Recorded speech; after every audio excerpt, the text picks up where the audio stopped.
Welcome to math PM. दोस्तों, आज हम लोग रेखीय समीकरण को विलोपन विधि और प्रतिस्थापन विधि से हल करना सीखेंगे।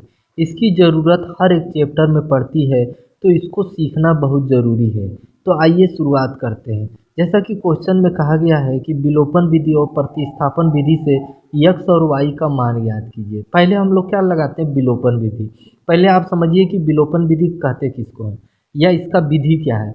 एक पद को बराबर करके उसके चिन्हों को विपरीत करके उसे हटाना या गायब करना विलोपन विधि कहते हैं। ठीक है। उसके बाद हम लोग विलोपन विधि के बाद प्रतिस्थापन विधि सीखेंगे। तो आइए हम लोग प्रैक्टिकली रूप से विलोपन विधि से यक्स और वाई का मान निकालते हैं। ठीक है। जैसा कि मैंने बताया था कि एक पद को बराबर करके या तो मान लीजिए आपको यक्स और वाई का मान निकालना है। यही तो क्वेश्चन में कह रहा है कि यक्स का मान निकालिए और वाई का मान निकालिए। तो या तो यक्स के मान को बराबर कर लीजिए या तो वाई के मान को बराबर कर लीजिए। उसके बाद जब बराबर हो जाएगा तो उस पद को हम लोग चिन्हों को विपरीत करते हैं। पहले स्टेप में मैंने क्या बताया था कि पहले एक पद को बराबर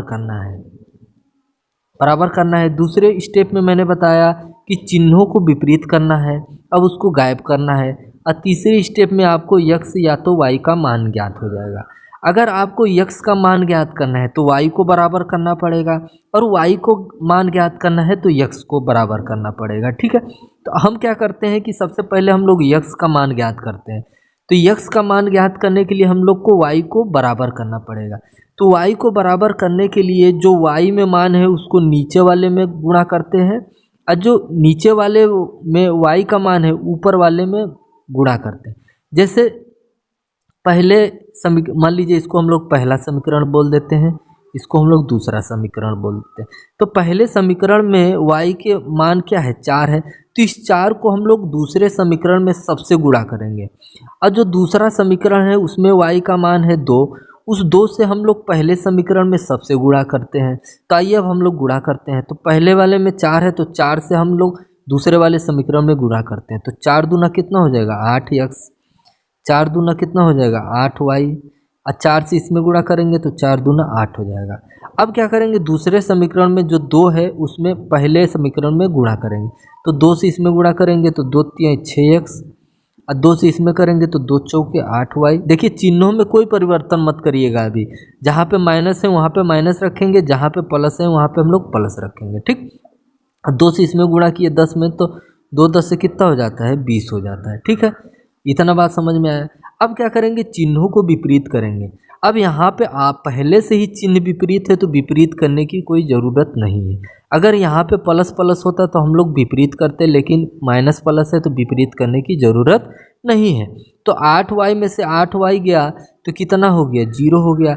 अब 8 और 6 कितना होता है? 14 होता है। यक्स था, यक्स लगा दिए। ठीक। और 20 और 8 कितना होता है? 28 होता है। अब देखिए यहाँ पे 0 से तो कोई मतलब है नहीं, तो 14x बराबर क्या है? 28 है। तो 14 एकम 14 और 14 दूना 28, मतलब यक्स का मान क्या निकल के आया? 2 निकल के आया। यक्स का मान 2 निकल के आया। अब y का मान ज्ञात करना है तो x का मान हम या तो पहले समीकरण में रख दें या तो दूसरे समीकरण में रख दें, तो हमारा y का मान ज्ञात हो जाएगा। तो आइए हम लोग सबसे पहले क्या करते हैं कि x का जो मान है 2 वो हम लोग पहले समीकरण में रखते हैं।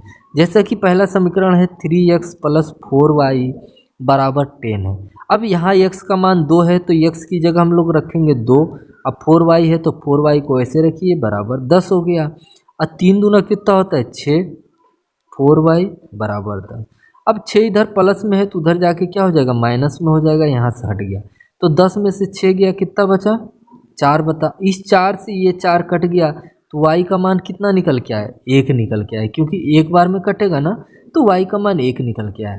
तो यहाँ पे हमने पता कर लिया कि x बराबर 2 हो गया और y बराबर 1 हो गया।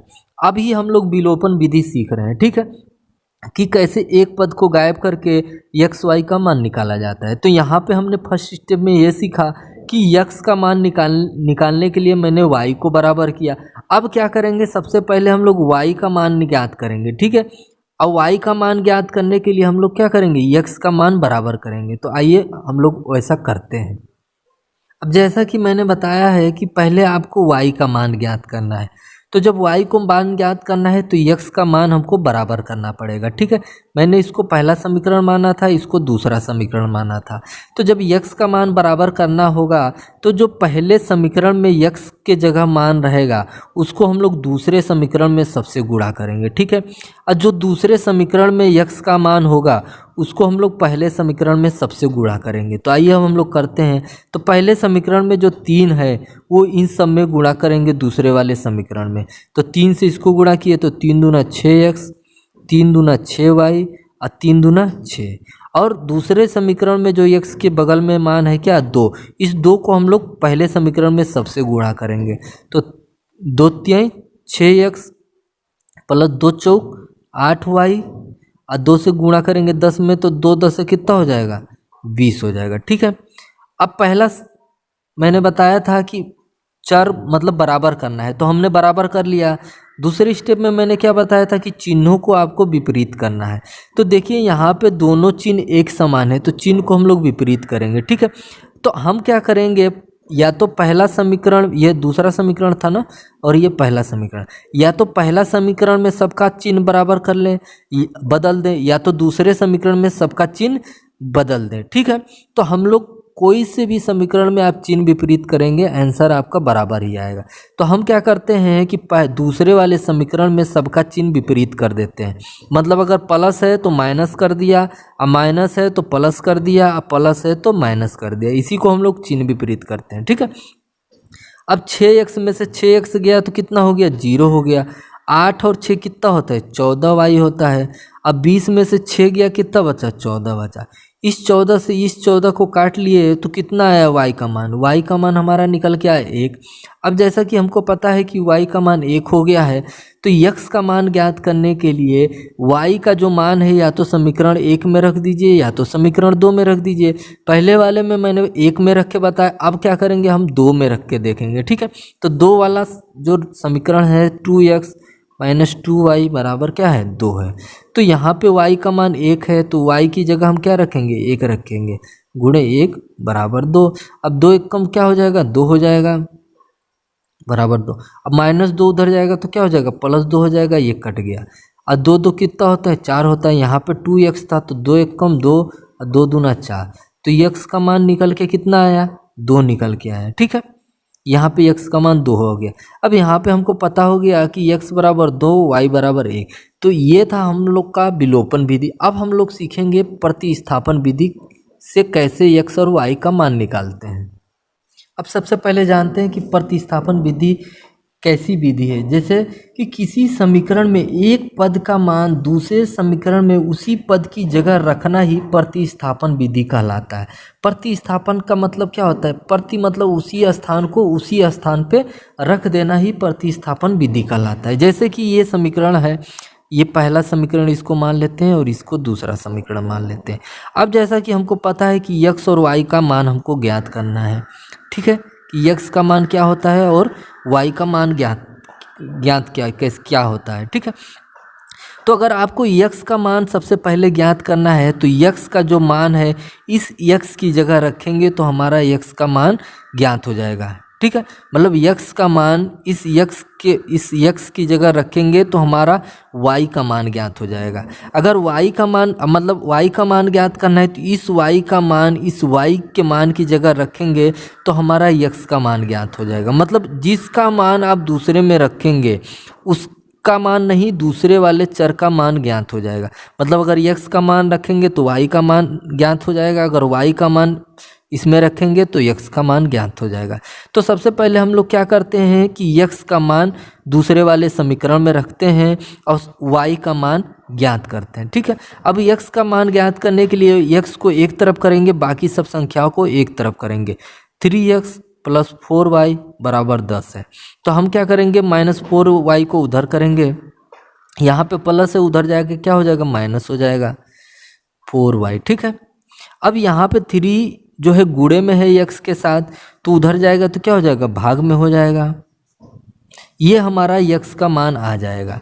अब इस x का मान पहले वाले समीकरण में यक्स का मान मैंने ज्ञात कर लिया है, अब इसका मान मैं दूसरे वाले समीकरण में यक्स की जगह रखूँगा। यही हमारा प्रतिस्थापन विधि कहलाता है। ठीक है, आइए रखते हैं 2x माइनस 2y बराबर 2 हो गया। ठीक, अब x की जगह हमको इतना मान रखना पड़ेगा। ठीक है, तो हम रखते हैं 10 माइनस 4y बट्टे 3। अब बाद में क्या है, 2y बराबर 2 है।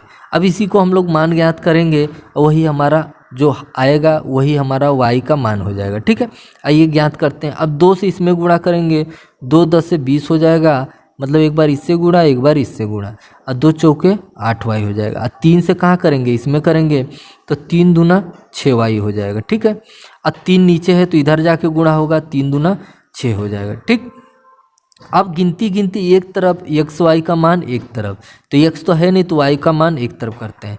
तो 8 और 6 को उधर भेजते हैं, तो 8y और प्लस 6y, क्योंकि इधर माइनस में है तो उधर जाके क्या हो जाएगा, प्लस में हो जाएगा। अब 6 इधर प्लस में है तो इधर आके क्या हो जाएगा, माइनस में हो जाएगा। देखिए 20 यहाँ पे पहले था, 20 रख दिए, इधर प्लस में था तो इधर भेज दिए, माइनस में हो गया। अब 20 में से 6 गया, कितना हुआ, 14 हो गया। और 8 और 6 कितना होता है, 14 होता है। तो 14 से 14 कट गया, कितना बचा, 1 बचा। तो y का मान कितना निकल के आया, 1 निकल के आया। ठीक है, तो हमारा y का मान पता हो गया है।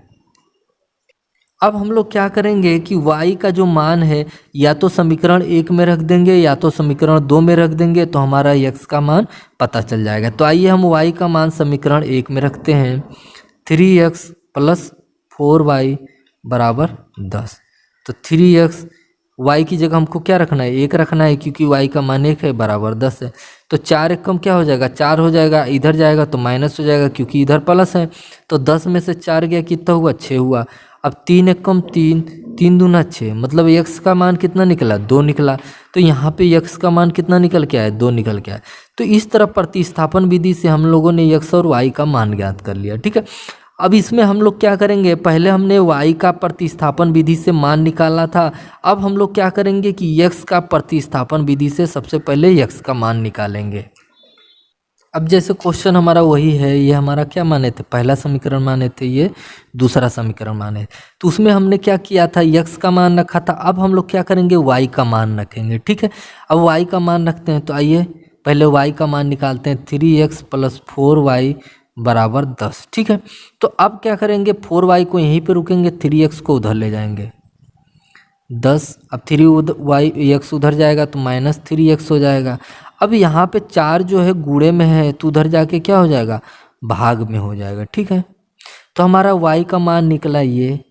अब इस y का मान, पहले समीकरण में y का मान निकल गया, अब इसी y का मान हम लोग दूसरे समीकरण में रखेंगे। इसी को हम लोग क्या कहते हैं, प्रतिस्थापन, मतलब स्थापन विधि कहते हैं। ठीक है, 2x माइनस 2y बराबर 2। तो 2x माइनस 2, और y का मान क्या है, 10 माइनस 3x बराबर 4 बराबर, इधर 2 था तो मैंने 2 रख दिया। ठीक है, अब यहाँ पे देखिए 2 एक कम 2 और 2 दूना 4, कट रहा है तो मैंने काट दिया। अब ये तिरछी गुणा होगा। ठीक, इधर गुणा करते हैं तो 2 दूना 4 x हो जाएगा। जैसा कि अगर बाहर माइनस है तो अंदर जब ब्रैकेट खुलेगा तो अंदर की चिन्ह विपरीत हो जाएगा।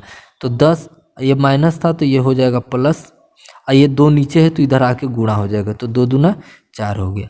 अब क्या करेंगे, x को जोड़ेंगे, 4 और 3 कितना होता है, 7x होता है। माइनस 10 है तो उधर जाके क्या हो जाएगा, प्लस 10, तो 4 और 10 कितना होता है, 14 होता है। ठीक है, 7 एक कम 7, 7 दूना 14, मतलब x का मान कितना निकला, 2 निकला।